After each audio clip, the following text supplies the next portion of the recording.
So Valcourt is the name of the podcast, which is my phone. clever because it's the last name. Yeah. All right. Valcourt View.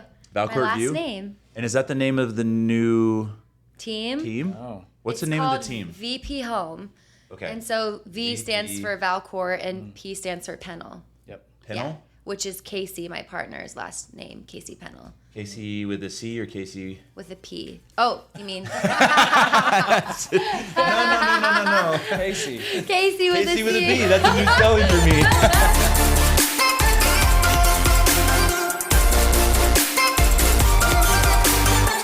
Fireside Chats, episode 4.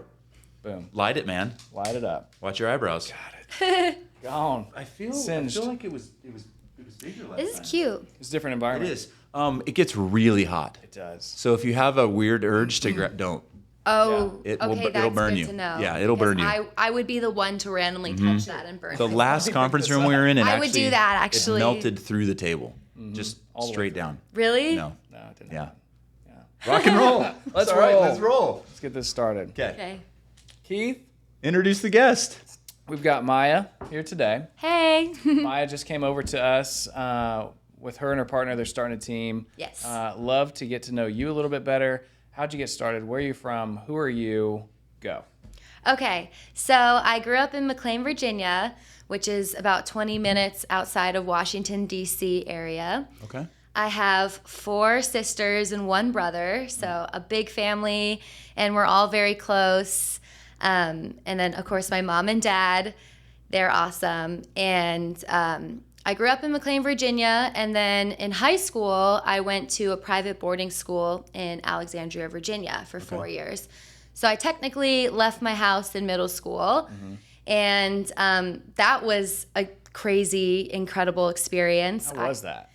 It was intense, honestly, because one thing was we lived on campus with everybody that was in our grade. Yeah. And you lived on dorm with like everybody in your class, all the girls, and like 70% or more of the faculty lived on campus. So Really? we were all there. Like we wouldn't even have snow days because everybody was Everybody was there. there. So Yeah. we'd be the only like school within like hundreds of miles having school on snow days. But yeah, I went to a small private boarding school in high school for 4 years. And then for college, I decided I wanted to try the opposite. Okay. So I chose I'm wondering what the opposite is here. a large, a large public Okay. school, University of Alabama. Okay. Yeah. And so I graduated from there with my business management degree with a focus in entrepreneurship. Okay. And then I moved here the day after graduation. To Nashville. Yep, to Okay. Nashville. Why here? Well, a lot of reasons. One thing was I already loved Nashville because I had visited a couple times in college. It's just like a 3-hour drive from Tuscaloosa, so it's very easy to get to. My brother, he also moved here a few years ago, so I knew I would be closer to some family living in the area, and I knew Nashville was like a great place for opportunity.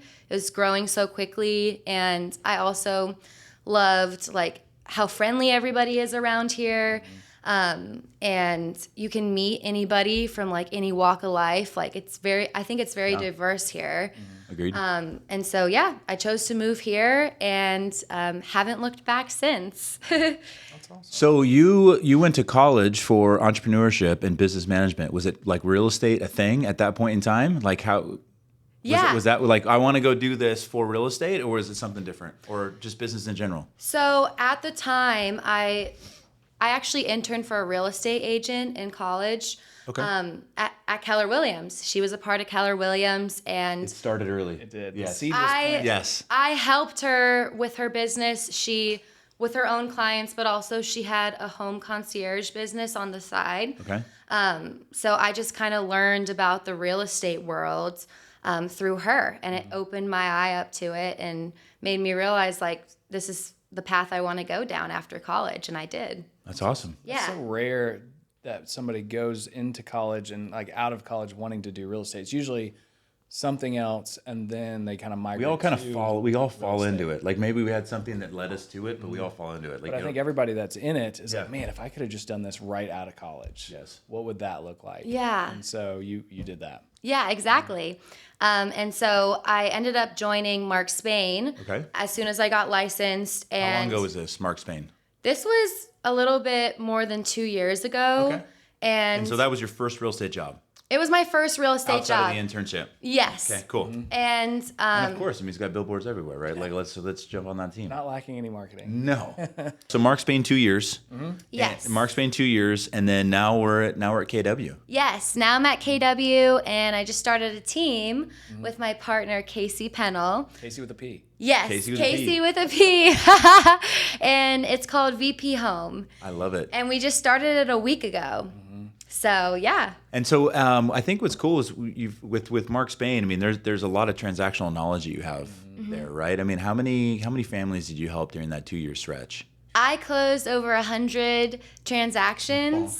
Bonkers. 100 transactions in 2 years. Most real estate agents don't get to 100 transactions in like Ever. Yeah. Then there's that. Yeah. Ever. But like 6, 7, 8 years, and that would be still very successful.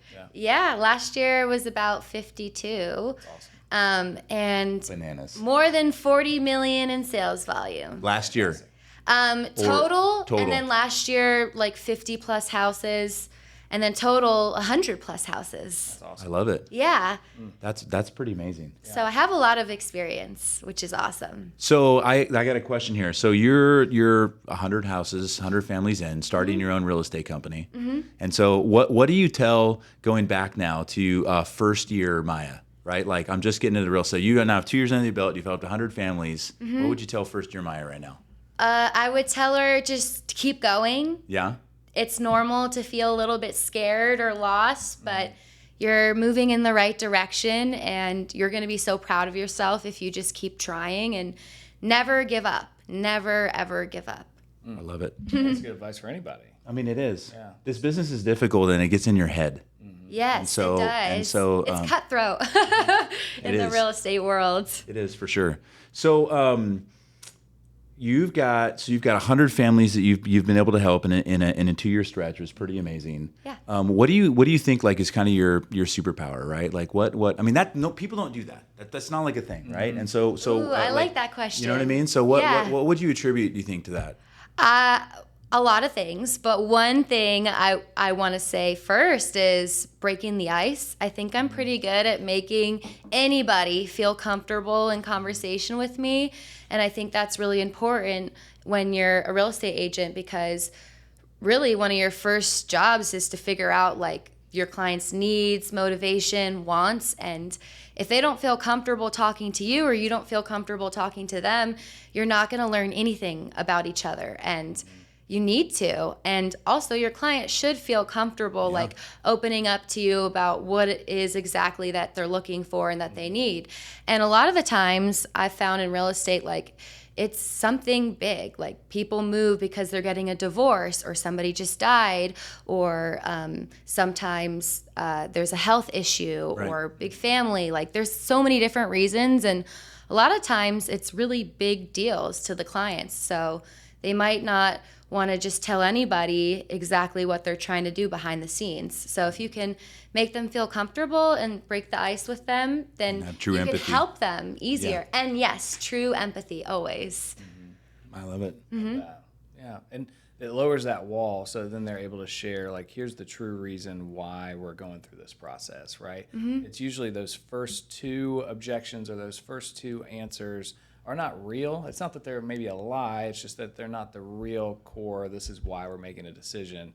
It's that 3rd or 4th one. And if they feel comfort with you, then they're going to share that. Exactly. And everybody's different. So somebody might just tell you right away, this is exactly what I want. But they might just have a more basic, average answer when you first ask them. And you need to be able to dive deeper to really uncover what they want. I love it. So 100, I'm just going to keep on going back to this, man. It blows my mind. 100 transactions in 2 I know, years. it's I crazy. love it. It blows my mind too. So 100 transactions in 2 years, you probably see a lot of different types of transactions. And so I feel like, at least on the mortgage side, there's a couple of transactions that we're like most comfortable with. There's some things where it's like, I just do that really well. Yeah. So where over the last 2 years, 100 Families Help, like where do you think that place is for you? Where you're like, I'm really good at helping this type of client. I'm really good at the listing side of things because most of all of those deals were listings. We're all listings. I also think I'm really great at working with divorced couples. Okay. There's a lot of different ways, that can look when you're working with somebody going through a divorce or just had a divorce, whatever stage they're in. And I think I'm pretty good at like going in there and making like both parties know, whatever parties are involved, like, hey, I'm here to work for you guys. It doesn't matter what is going on outside of that. Like, I'm truly on both of your teams or one of your teams, however they look at it. Okay. Yeah. All right. Yeah, that's a delicate situation too. It is a very It's a hard one, delicate right? situation. It's a special skill set to be able to do that. For sure. So you're starting VP Homes. What's the big goal? What's your big goal that you're working on right now? Outside, obviously, starting VP Homes, but like, what's the big goal in the next year for the new company? Big goal. Oh my gosh, we have so many. Well, we're ready to start slamming down some deals right out the gate. So deals. Let's go. Yeah. I also want to do more volume than I did last year, or at least in the past 2 years. So I'm going to do my best to beat myself every single year. What do you got in place then to do that? Because I think someone listening to this, right, is we're in an interesting market where we're trying to find new opportunity. The opportunity is not where it was, and so you're coming in and saying, "Gosh, that's $40 million in real estate, 100 transactions. You're starting a new real estate company, and now it's all on your own." So what's the marketing strategy to be able to say, "I'm going to do more next year than I did last year"? Oh my gosh. Lots of marketing strategies going on right now. I have 4 different Instagram accounts. 4. One for my personal, one for like my real estate account, one for VP Home Biz. And what am I forgetting? Valcourt View, my new podcast that I just started. Yeah. Okay. So I'm like, have multiple social media accounts. I'm on every single platform, creating like content calendars for all of my social media accounts. We have a lead system that we purchased that we're just getting set up. Planning to do marketing through my podcast that I just started and this podcast that I'm on now. Anything and everything. There's no reason not to try. Tell me about the podcast. The podcast. Okay. What's the point of view? What are we focusing on with the podcast? Okay, so the podcast is called Valcourt View, and basically I just want to add value to anybody who is in the business or real estate world, is an entrepreneur looking for advice or motivation or inspiration to get started or have a push in the direction that they're trying to go in. I also want to make like finance and real estate more fun and exciting. I agree with that. I feel like real estate and finance should be a party. Like, well, I don't know. Growing up, I just, when I thought about numbers and finance and real estate, I thought it was boring at one point. Yeah. And why? Like, somebody hasn't made it that fun yet, I guess. No, they haven't. Most people don't. And it's making it to where you want to talk about those things, you want to have those conversations, so then you can share it in a better way to where more people are going to hear it, and then you can help more people. 100%. Yes. All right, so we talked about what we're doing, what we've done, how did we get here, and a lot of exciting things coming up for you and Casey and VP Homes, right? Yes. So that doesn't happen without good habits, right? Yes. Positive habits. Give me your top 3 that transition. good habits. Top 3 good habits. First one is working out. Okay. I do it first thing in the morning because I believe it helps focus me for the rest of the day, and it'll actually happen. If I don't do it in the morning, I feel like it's less likely to happen. What time does that occur? Very you early riser? Early. I wake up at 5 a.m. Yes. and then I'm in the 5 gym a.m. like 5:30 to 7 There it is. every day. I can attest to this because I have text messages of questions that I know she's thinking about as she's starting this business up at like 5:45. Seriously? Yeah. 6 o'clock. I actually did text him this morning. I was like, hey, at the gym, what do I need to know for the podcast? Pretty amazing, though, that you're available for that for your agents, man. All the time. Well done to you. It is really amazing. You've been great, honestly. Yeah. I'm there it excited is. to be able to There it work is. with you. Really, the whole podcast is just about Jason. Yes. Yeah, we're good. Yeah, let's just post that. 2 more habits. Okay, 2 more habits. Stretching. I Okay. think stretching is super underrated, especially for like men. My physical therapist would agree with you. Yeah. Yeah. I know your Okay, if you physical ever want to therapist. stretch, let me know because we can have like a stretch group going on in Keller the Williams office. yoga. Yeah, I would love that. Yeah. But yeah, even if you just do it like for 10 minutes a day, you'll find that your body wants that every single day or more. And it's so good. Like there's endless benefits. Like it prevents diseases, injuries, like it makes you feel better, like you're less stressed out. I mean, there's endless benefits. So I think it's so valuable to stretch. Yeah. Third habit would be to read or listen to audiobooks. And I know that may sound like kind of cheesy or obvious, not at but all. it's so like real. Like if you're not reading or listening to anything that you want to learn about, then what are you learning? You're not getting better. Yeah. Yeah. You have to better your body, better your mind, better your everything. Right. Exactly.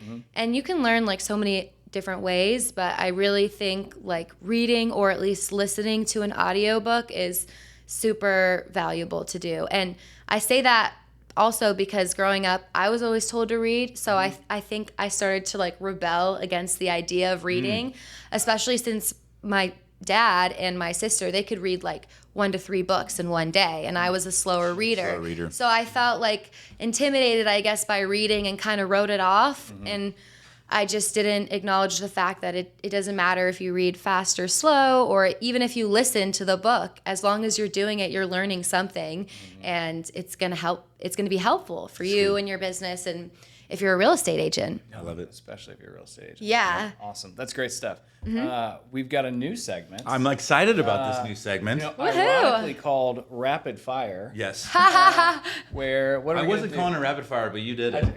do? One word. Well, it's not one word questions because I've got One-word answers. 1 word answers to our question. You ready? And we're Okay. gonna 10 of them. We're just gonna run through. Favorite food. Ooh, it took a minute. Tacos. Tacos. Okay. What time do you get up? We already covered this. What time do you get up in the morning? 5 a.m. All right. Favorite TV show. Selling Sunset. Zillow. Yes. Okay. Okay. All right. Favorite podcast besides your own. Dang it. I didn't know you had a podcast. It is Call Her Daddy. Call Her Daddy. Yeah. Okay. CRM. Yes. Yes. Okay. Social media. Yes. Okay. Favorite spot in Nashville.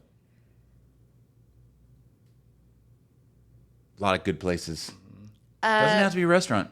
I would say Radnor Lake, like where the hiking Okay. spot is. Okay. It's like a chill I like hiking that. area. Not a place I've been. No. I have to check that out. Oh, Not yet. And I've been another place we should go. Okay. Yeah. It's very chill. Okay. Lead gen. Yes. Give me something else other than yes. Well, I thought it's just 1 word answer. It is. You're right. I'm breaking the rules. Last one's favorite city. Favorite city? Nashville. Nashville. All right. There it is. If it wasn't Nashville. McLean, Washington, D.C. area. Okay. Perfect. Washington, D.C. I love it. nice. Is that a wrap? That's a wrap. That's a wrap. Episode number 4? 870. Was that Number good? 4? Like, do we have great content to We've post? got great content. I need to know, like, I delivered. You delivered. Okay. Yes. She's not an achiever. No, Not at all. I am Yes. like an overachiever, perfectionist, I can- perfectionist. Yes. She's like, all right, the practice run is done. Let's go Yes. again. Yeah. Yeah, the practice You guys run were is terrible. done. Now I'm not Where's the going to real overheat talent? the next time we do this. Exactly. For sure. Fireside Chats 4. Out. It always don't do that. Don't do that. That was amazing though. She just like puts it out, you know, like with the candle. Then everybody would be like, You guys freaked out. I did. I thought you were gonna do that. It's not good.